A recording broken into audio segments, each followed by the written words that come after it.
This is my friend Henry. Henry is a barn cat.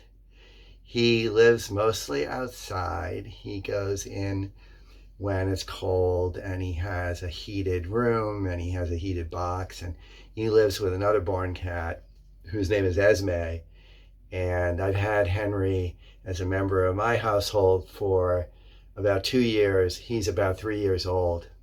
Barn cats are cats who have some kind of a personality matter that makes it so they are not suited to be house cats. And Henry was a little feisty, I guess, when he was a kitten, and he hurt somebody, scratched them, and so he got into the barn cat program. But he's a lover, and he's wonderful to be around, and he's a little freaked out because of the lights in here right now, but in general, he's a very, very friendly guy.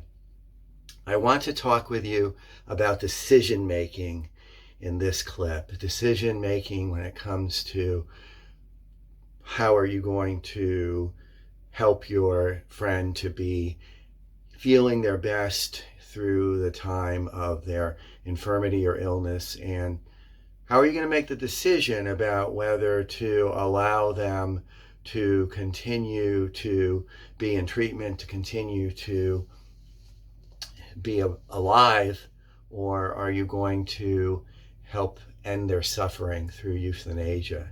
And that's a very big decision. It's fraught with uncertainty, and I got to tell you that when you decide to euthanize your animal friend, you are, of course, ending their suffering. You are not killing them. They are being killed by an illness or by whatever kind of infirmity is sapping their life and going to end their lives. And your role in deciding about euthanasia is to consider when they are at a point where the joys, the pleasures of living are outweighed by the pain and suffering of their illness or ailment or infirmity. It's really useful to make the decision about when and if you're going to have your pet euthanized with the consultation of a veterinarian who you trust, and optimally others who you love and respect as well.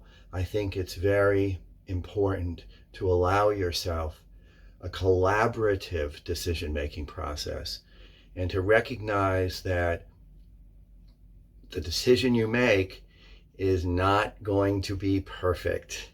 It simply isn't going to be or feel perfect. It's going to be the kind of thing where you do the best that you can, and you listen carefully to sources of consultation who you think are entirely reputable and have your best interest at heart and your pet's best interest at heart.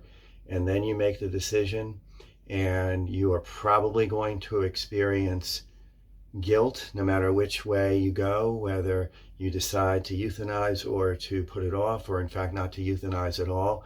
It's the nature of the process to feel ambivalence. There is not a 100% right or wrong in these situations. We do the best that we can, and that's all that we can ask of ourselves.